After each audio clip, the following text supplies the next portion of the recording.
Yo, what's up guys? So let's say you have replaced the SSD on your ROG Ally, like many people who have one actually have. So as you can see here, I've actually replaced my SSD with the 2TB SSD from Sebrant.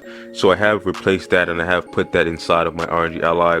As you can see here, here is the 2TB SSD. But the question is, what do you do with the original SSD that came out of your ROG Ally so it doesn't go to waste? Today I'm going to be showing you guys real quick this product here from Mini Superu. It is an SSD enclosure with a 40 gigabits per second transfer speed, and this allows you to utilize your ROG Ally SSD and to get some use out of your original stock 512 gigabyte SSD. So I'm just going to show you how it works real quick, and then I'll get you guys out of here. So let's get into it. Let's check it out.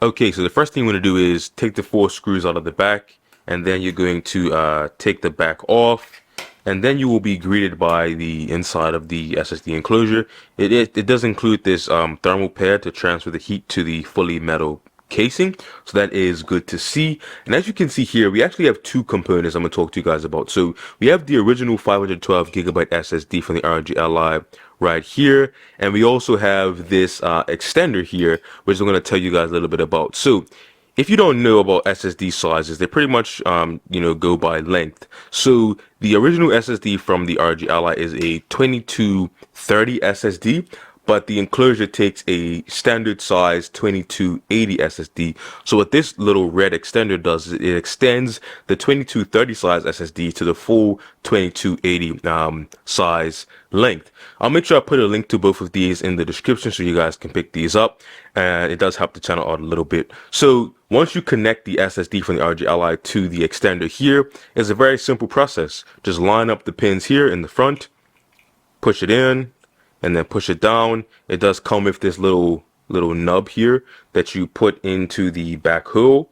Once you do that, it is now secure and in place, and you can go ahead and put that thermal pad on the top there, and that's pretty much it. Once you put that on, then you just close it back up and you are good to go. So you just put the screws back in there and you are pretty much good to go. Okay, so I will say I do like this SSD enclosure. It is fully metal.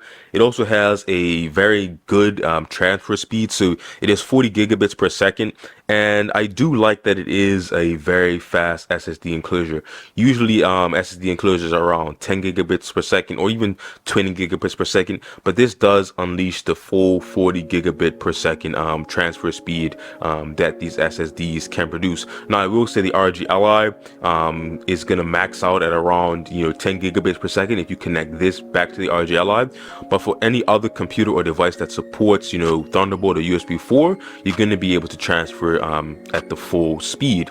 Now like I said, I'll leave a link to both the SSD enclosure as well as the SSD extender in the description. So yeah, leave a comment below if you're gonna pick something like this up to get some more use out of your original ROG Ally SSD. And I think this is a great upgrade. It's pretty easy to use, just plug it in and you're good to go. It's pretty easy to install, and yeah, the only thing you need is that extender, but those are around I think like $5 to $10, so not expensive, and I do think it is a great way to get some use out of your ROG Ally SSD. So if you upgrade it, I think this is definitely a great pickup, and let me know what you guys think in the comments below, and I'll check you guys in the next one.